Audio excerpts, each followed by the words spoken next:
Hi everyone, it's Mrs. Martin with your book talk, and this one is about all kinds of true stories. So many of the great books that we have in our library are those that are true, those about people's lives, memoirs, biographies, and autobiographies. And what is more interesting than a story that is rooted in, the story of a true person's life? If after this book talk you are looking for more stories to look into, more books, more people that you want to read about, you could take a look at the narrative nonfiction collection on Destiny Discover. Just a reminder that you'd go to the library catalog, you would click on that button, and once you get into Discover, you can go down to the collections banner or even up to the tab at the top. And then once there, you can scroll down until you get to narrative nonfiction. And we have a whole bunch of those that are grouped together to make it easy for you to find. Of course, you can always just walk down here to the library as well and go to the nonfiction section. You know that so many of our books are located right there in that 921 area where we have our biographies and autobiographies already set aside for you. So let's get to it. The first book I'm sharing today is Life in Motion. It is Misty Copeland's story, all about her becoming, the first African-American principal ballerina at American Ballet Theater. When Misty first put her hands on the ballet bar at an after-school community center, no one really expected that she was going to become something incredible in terms of the ballet world. But oh my goodness, she took that ballet world by storm. She was, according to her book, this undersized, underprivileged, anxious 13-year-old and hadn't danced before. And she became one of America's most groundbreaking dancers. She was attempting in weeks and months what it was taking most dancers years to accomplish. And this is her story about passion and identity, and really anyone who has ever dreamed of, just daring to try something that they'd never done before. This book will resonate with you. Life in Motion, an Unlikely Ballerina. The second book is by Dave Peltzer. This is A Child Called It, One Child's Courage to Survive. This is one of those books that, my goodness, if you read it, you're just going to be left not being able to forget it, I think is probably the best way to put it. It's a hard read. This is the story about Dave who suffered at the hands of his emotionally unstable and alcoholic mom. She brutally beat and emotionally abused him as well. She starved him. It is one of the most severe child abuse cases, I think still to this day, in California history. He really had to learn how to play the games that his mom wanted him to play in order to survive. She didn't really consider him to be a son or even a person, but really more of an it, hence the name of this book. When she did allow him food, she just gave him scraps. His clothes were torn, his bed was a cot in the basement. He was treated like an animal, if even that, and had no one to turn to, but it was his dream of someone somewhere being able to eventually love him and care for him that kept him alive. And this story, again, it's a really tough read, but certainly one that is inspiring in terms of someone who really is resilient and shows that courage and bravery throughout so much turmoil. A Child Called It by Dave Peltzer, and we have the sequel to his story as well in the library. Proud by Olympic medalist Ibtijad Muhammad. This book we're going to hear about really from the author herself, because when we can, I think that's always a little bit more interesting to do. But this is her book about how she smashed barriers as the first American to complete and manage to win at the 2016 Olympic Games. She was wearing hijab, which was something that had not been done up to that point. And she made history as the first Muslim American woman to win a medal. So we're going to take a look at this video, find out what that experience was like, and hear about her book.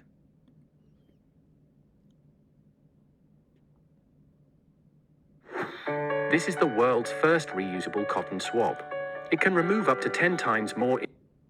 Hi everyone, I'm Joy Wade. I'm here with NBC-BLK. We're here with Ibtihaj Muhammad, and today we are celebrating her book that is releasing today. Would you like to tell us about your book? Yeah, hi Joy, Ibtihaj here. I have a book coming out today. It's called Proud, My Fight for an Unlikely American Dream.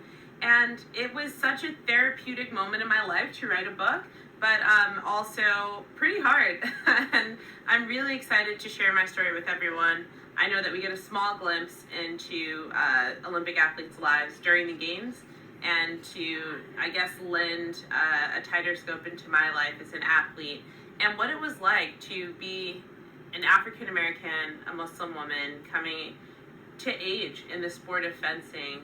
Was quite hard, but I'm excited to share my story with the world today. Awesome. Yeah. So when did you realize that fencing was the sport that you're going to stick with and that you're going to take to the Olympics? So I started fencing at 12 years old. My parents were looking for a sport for me to play where I could be covered. I'm a Muslim woman. I cover everything with the exception of my face and my hands. And fencers do the same. We wear long jackets, we wear long pants. And my mom is like, I don't know what it is, but I want you to try it out. And that's how I got started in fencing. It wasn't until after I graduated from Duke in 2007 where I kind of embarked on this journey to qualify for my first national team. I wanted to change the face of Team USA. There had never been a woman of color on the United States Women's Saber team. And I said, you know what, why not? Let's try, let's go for it. Really hard to, constantly compete and try to increase your world ranking to make a U.S. team. Right. And I was very blessed and fortunate to do it 8 times in a row and find myself on the Olympic team. Check out her book, Proud, in the library. This is the Young Readers edition. Call Me American, also adapted for young adults. This is the memoir by Abdi Noor Iftin, the extraordinary true story of a young Somali immigrant. Abdi fell in love with America from afar, he said. He listened to American pop music. He learned English by watching action films starring actors like Arnold Schwarzenegger.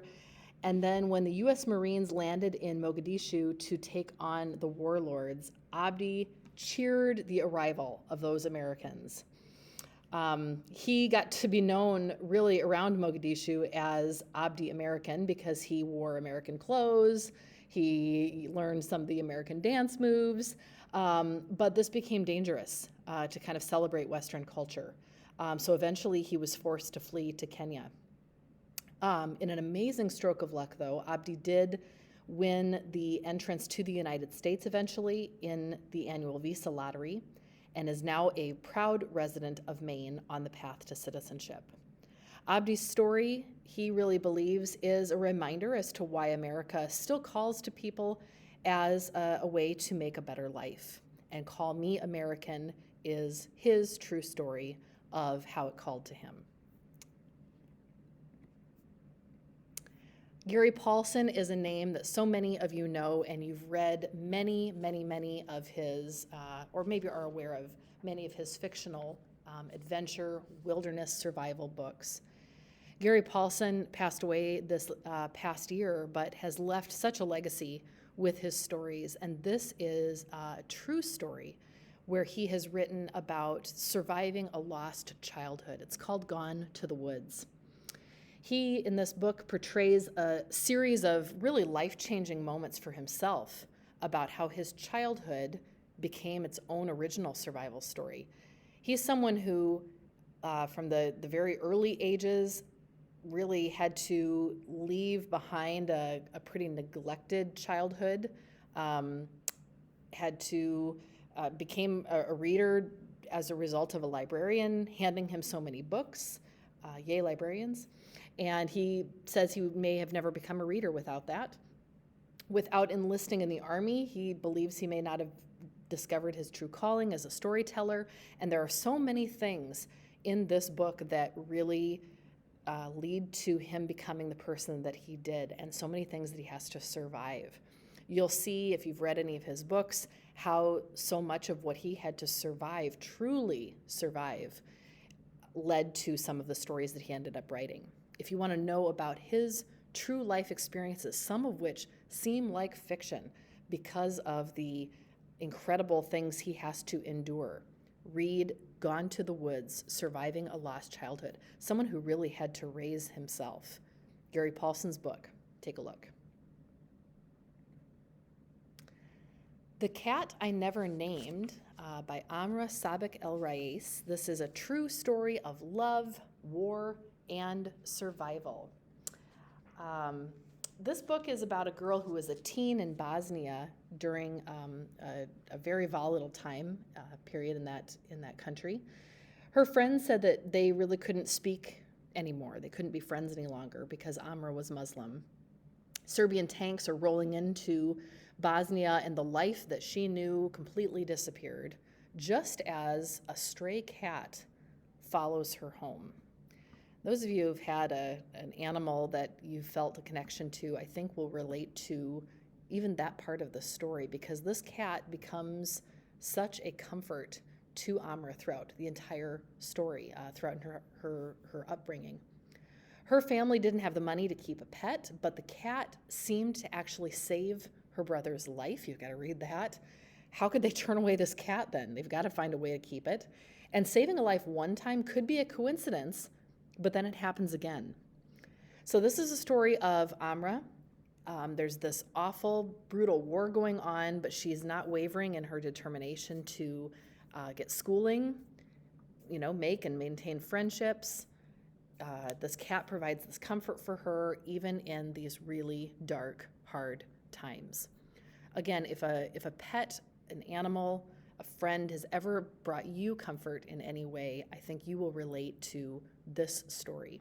And again, it is true. The Cat I Never Named. The Beautiful Struggle by Ta-Nehisi Coates. This book, I think, is probably one where I could tell you about it, but hearing him speak in this interview is really the best sell I could give you for this book adapted for young adults. Let's take a look.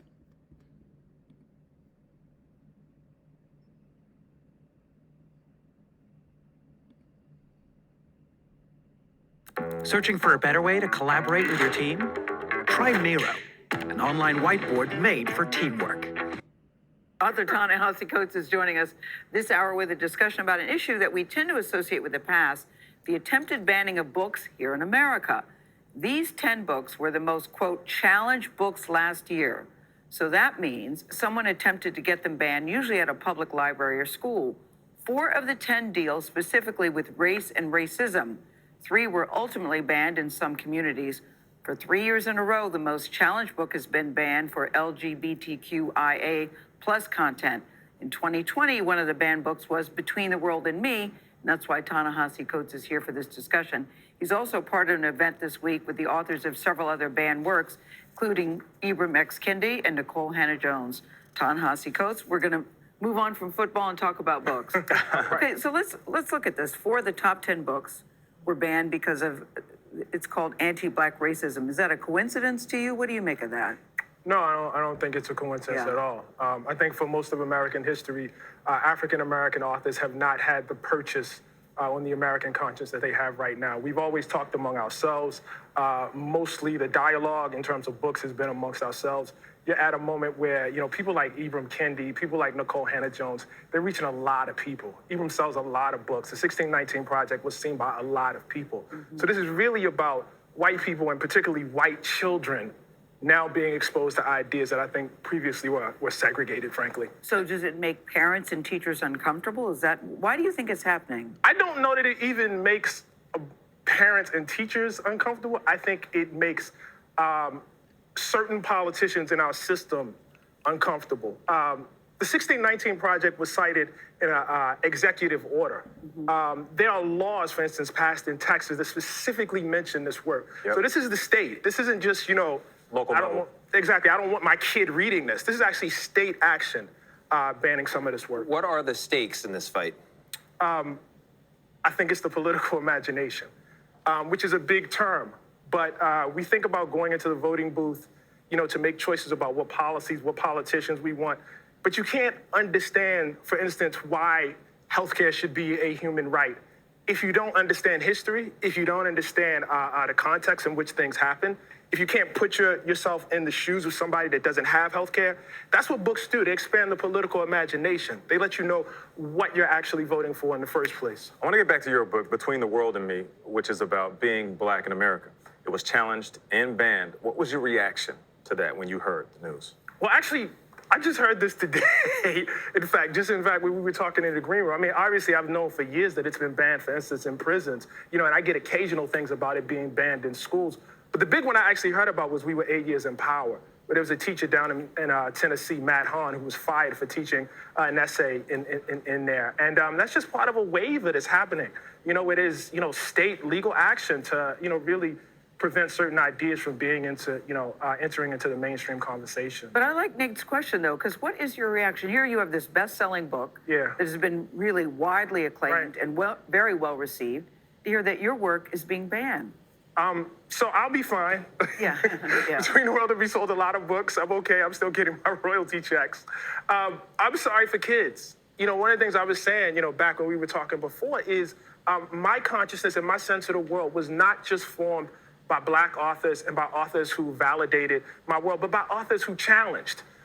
Authors, in fact, who at this very day, I will tell you, were cold racists. But I needed to know. I needed to know what the world is. And so when you start saying to a kid or your kids, I only want you to read things that validate my point of view, that's no longer education, that's indoctrination. But I'm trying to figure out, Ta-Nehisi, why you're...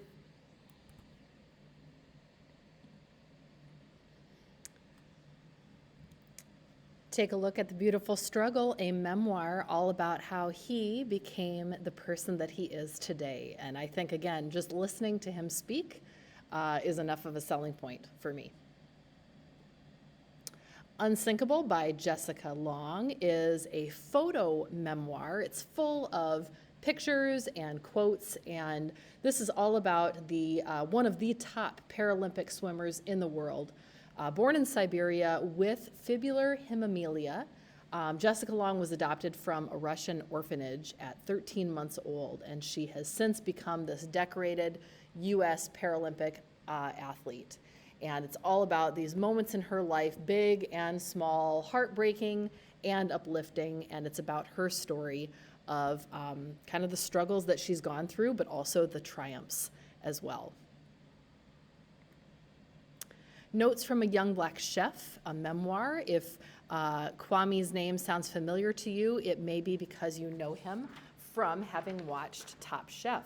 He is a Top Chef star, but food was Kwame's first great love. He says he connected to food by cooking through his mother and her love for all of that. He also launched his own catering company with $20,000 that he made selling candy on the subway. That's how he got started. But it has not always been easy for him. He did face many challenges on the road to success. For one thing, just grappling with just how unwelcoming the world of fine dining and cooking can be for people of color. So reading his book gives you that opportunity to learn about his life, about the struggles that he went through to kind of get where he is today, but also as well, just some input on what it is to get into that world of cooking and being part of the restaurant field too.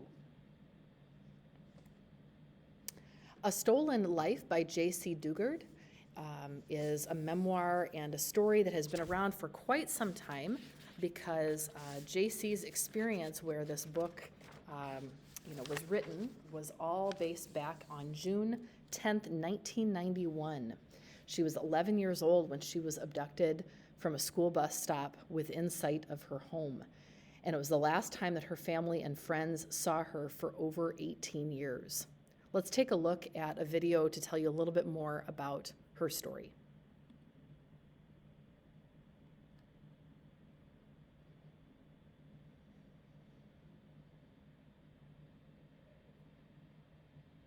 J.C. Dugard's story may be that of the ultimate survivor. Kidnapped on the way to school at just 11, enduring 18 years of every imaginable torment, growing into a mother too young and all alone. And yet, J.C. survived and returned home. This Sunday night, Diane Sawyer will take you on J.C.'s unbelievable journey. And I will get answers to the searing questions surrounding why her captors were able to keep J.C. in hell for so long. Here's a look at what's in store. Sometimes you just have to hold on to any kind of hope to survive. A soft-spoken but grown-up voice, one you're hearing for the very first time. Telling the story that never should have happened. Taken by this man, Philip Garrido. My world changed in an instant. I heard the driver say, "I can't believe we got away with it." And he started laughing. What it took to survive in a shack, handcuffed, barely fed, abused day after day. And then They tell you they think you're pregnant. barely a teenager herself, she has 2 pregnancies, 2 babies born in a backyard with no medical care. I felt like I wasn't alone anymore. I had somebody that was mine. I wasn't alone. Did you think about taking those 2 girls and running? How did authorities keep missing them after 60 home visits? Right now, I'm searching the house. For the first time, go inside the Garrido home and watch a justice system failure right in front of your own eyes. They hear a report that their kids living in a backyard, and they're not curious at all. That's what I don't get. We confront the department that missed so many clues, sometimes staring them right in the face. Mr. Mesner, we just want to ask you a question. And how did JC's mother survive? All that time she was gone, the only thing she really wanted was to be with me. What it takes to keep hope alive when it seems all but gone. And a mother and child reunion like you've never experienced. I heard her voice and I knew it was her. She said, "Mama, Mom." A stolen life finally found. Incredible life lessons from a family that has been to hell and back.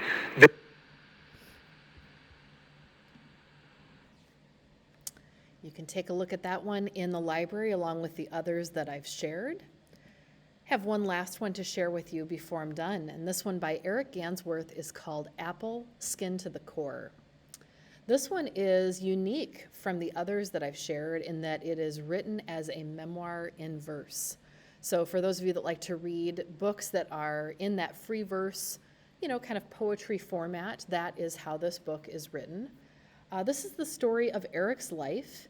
He is telling his story of, not only as a large scope of the Native people in America, but also of the Onondaga families living among Tuscaroras.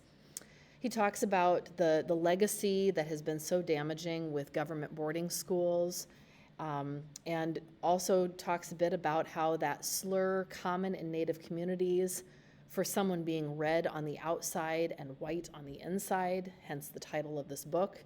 But he's reclaiming that slur in this story. He talks a great deal about what it is to be Native American and to be someone proud to be Native American and to carry on that legacy here in the United States. Apple Skin to the Core, you'd have an opportunity to read that book as well as any of the others that I shared. Of course, if any of them are checked out, you would want to put them on hold if it's one that you'd like to read sometime soon. Otherwise, you could wait until those copies are back down here in the library. As I mentioned at the beginning of the video, you can also take a look at any of the others under that narrative nonfiction collection in the Destiny Discover button on our catalog. Hope that something sounded good to you, or if there's someone else that you would like to read more about, feel free to come down or search the catalog, ask me or Mrs. Kump, and we would be happy to help. Thank you so much for your attention. Happy reading.